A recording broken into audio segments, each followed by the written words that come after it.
Hello and welcome to the Engerati studio here at Itron Utility Week. I'm now joined by Roberto Aiello, who's the Managing Director of Itron Idea Labs. Firstly, Roberto, thanks for making the time to be here. It's a nice and busy event. Yeah. Can you tell us a little bit about, because it was exciting to me to hear that, Itron have got an idea lab and so on, especially within an industry where, things take almost a decade to come out. So can you tell us a little bit about the motivation of the idea labs? Yeah, it's funny that you said that. I mean, it's true that this industry has been slow and things take a long time. But if you think about what's happening around us with technologies accelerating exponentially, we got Series, self-driving cars, and all that, mobile, all these things create a change in the whole economy, including our industry. Things are moving faster. There are more businesses based on services than on hardware. Things are happening around us that are not within our control. So I think every company needs to react to that and to move to the 21st century, even if it's 16 years after the 21st century started.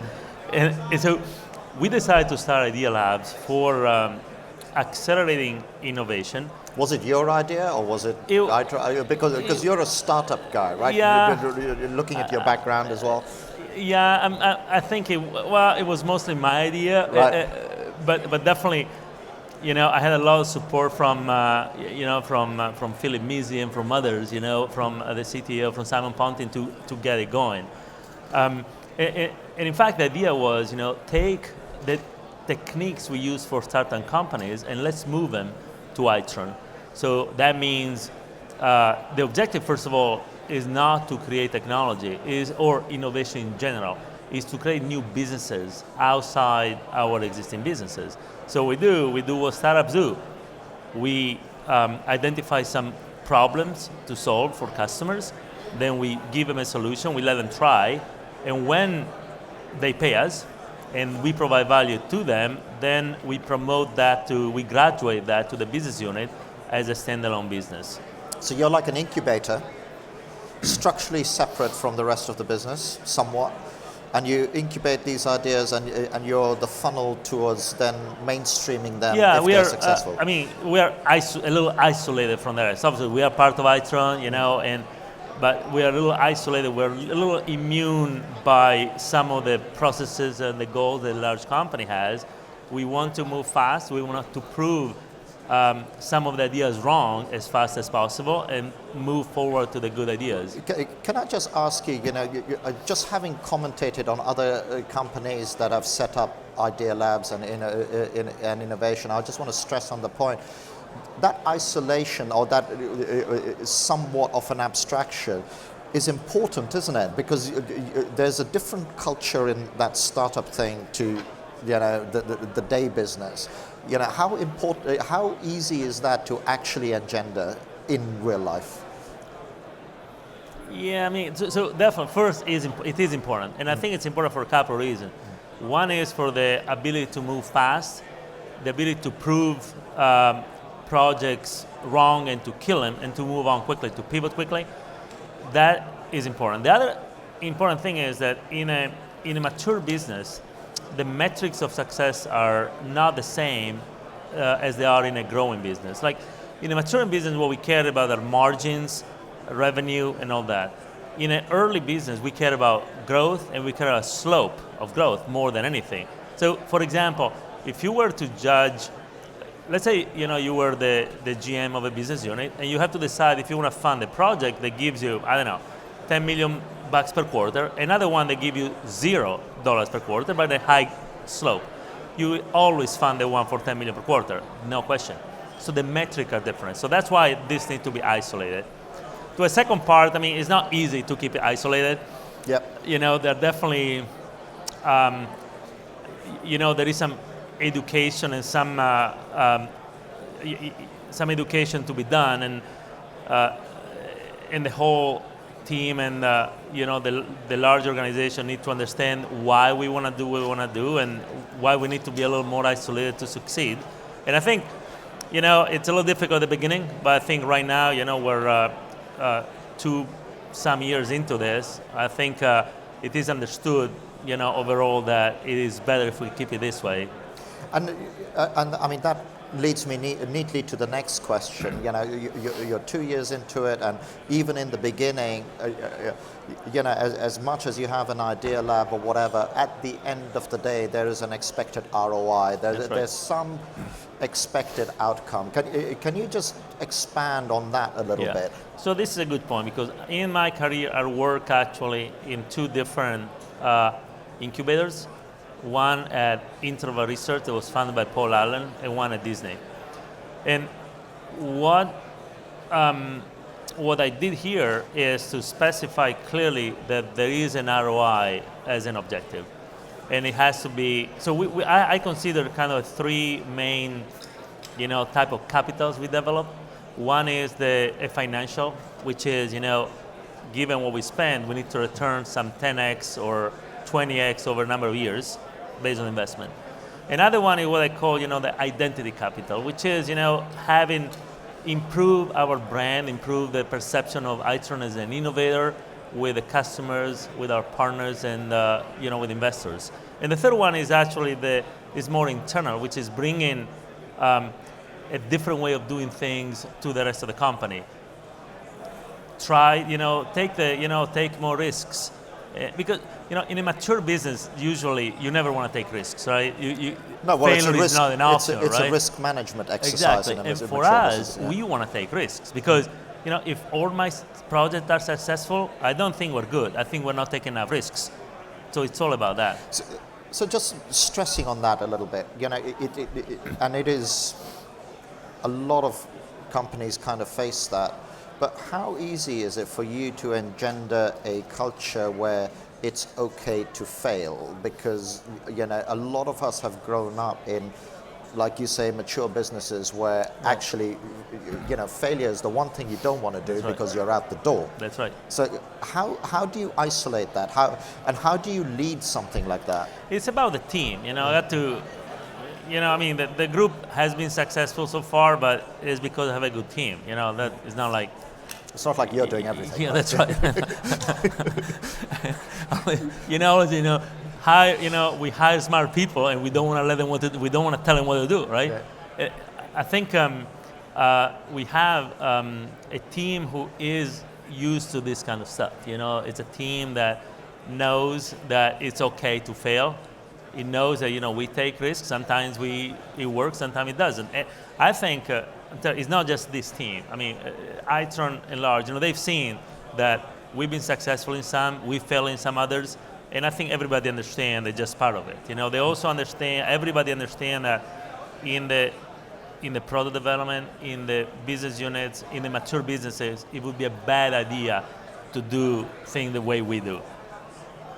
Conversely, in our team, it would be the idea to use the process we use for a mature business. So I think now that, like I said, we're more than 2 years into this, I think we have reached a good balance. There's a good understanding that emerging businesses and mature businesses are different, need to be treated different.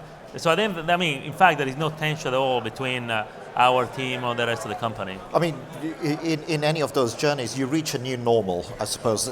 Maybe that's what you're saying. Well, it's a new normal now. We're comfortable with it. That's right. Yeah. And I think, it goes back to the first point. I mentioned that fundamentally, we need to do this because the world is changing. It's not like, because we want to be smart or because we like to innovate. The problem is the world is changing. The time to market is shorter. The barrier to entry is shorter, and we got drone, 3D printers, and apps, and everybody can make any product with a very little investment, and we need to get into this. This industry is not immune by these changes. Yeah, there's some buffering, but like you say, not total immunity. So again, you're doing a great job segmenting me all the way down to this interview. It's just like I said, 2 years in, progress, and I'll let you talk about the detail because I don't know the detail, but it was fascinating for me to walk around your area, which you've got here. I keep waving to the back because that's where it is. Some of the products that have already come out of this. Can you just tell us a little bit more about, the life cycle of product generation and some of the real products that have had their genesis within the Idea Labs?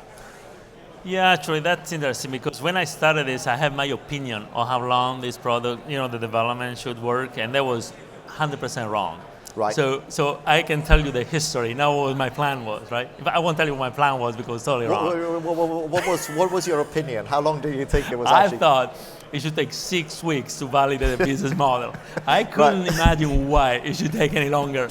And then we found it took, because I come from a consumer space, Now, it takes 6 weeks to schedule a meeting with a customer here.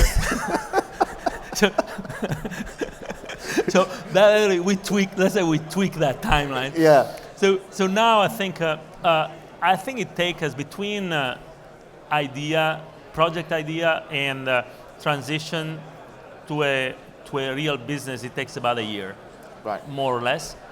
And But even that, in this context, is effectively like 6 weeks, right? Yeah. And we break it down into so after the first period when it's okay. This actually, we have a customer.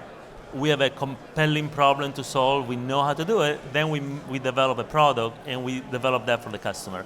And then with that we validate. So is it mostly like a pull scenario that you're constantly talking to customers and saying what are your problems, for sure. rather than some of what happens in the tech world where people just creating products and then you find customers? I think. Well, first of all, most startup companies fail not because the product doesn't work, but because they don't have any customers. True. So we are absolutely customer driven. We never develop a product if we didn't have a customer ready to use that product, and we won't do that. And that's sometimes frustrating to the entrepreneurs running the project, but that it has to be customer driven. And the other thing that's happening, since we're so close to customers, there's never time to write a market requirement documents or nothing. I mean, we're developing a product. Sometimes, a week before we give it to the customer, they change their mind or something, and we have to change it. We're really close to the customer. And just if we can just focus on one product, just to bring the journey to life, because you've got the solar gateway product, and then you've also got an innovation prize and things like that. Can you just talk a little bit more about those? Yeah, the solar product is very interesting because we actually have an existing market selling electric meters to solar leasing company. And they measure, like a regular electric meter, they measure the production of solar. And what we discovered last year, I took this project in June last year, and we discovered, talking to customers, the problem was not just to measure production. They also want to measure consumption of the home and also diagnose the panel for efficiency, for operational problem, all that. And so so it's a maintenance that's element right. to it as well. So over 3 months, we work with customers. We develop a product idea. Then we have 3 months later, we had a pilot with a customer, and then we decided to move it to the business unit. We developed a product, and we're expecting to start shipping in January this year. So the development time was pretty short. We developed everything in 6 months. So I think it's pretty good. And that's I think I'm really proud of this because we have an existing customer base. We were able to find new value propositions. The business the value to the customer is more in the data than it is in the hardware. And the value for us is more in the service than it is in the hardware. So I think and there's a lot of potential for growth to provide new value to our customers, to the consumers, and to ourselves. So I'm really proud of this. And I mean, it's fast, right? I mean, It's again, fast. in this context. But one of the other things I wanted to stress test a little bit is, how important is that transition that Itron has already made to give this, because I remember talking to Itron representatives 3 years ago, where it was always like, okay, we're going to become a services business. That's the road we're on, and it seems to me, from the outside looking in, there was a big bet made on that play. How important is that play to your ability to innovate? Because you've got a platform now, rather than, like you said, having to have hardware engineered for every single bespoke use case. It's funny because actually, I hire entrepreneurs to run my projects. Like I said, I don't tell them what to do. Not a single one of them ever develop a hardware business. This is not actually, obviously I know as a company we are moving to service, we're moving to more outcome, but it turns out when I hire world-class entrepreneurs, I don't have to tell them that. Everybody does it. This is like the way, I mean, like I said, the world is changing. People don't like to buy stuff, they like to rent stuff. The millennials, they like to, they don't want to own a car. No, we rent it.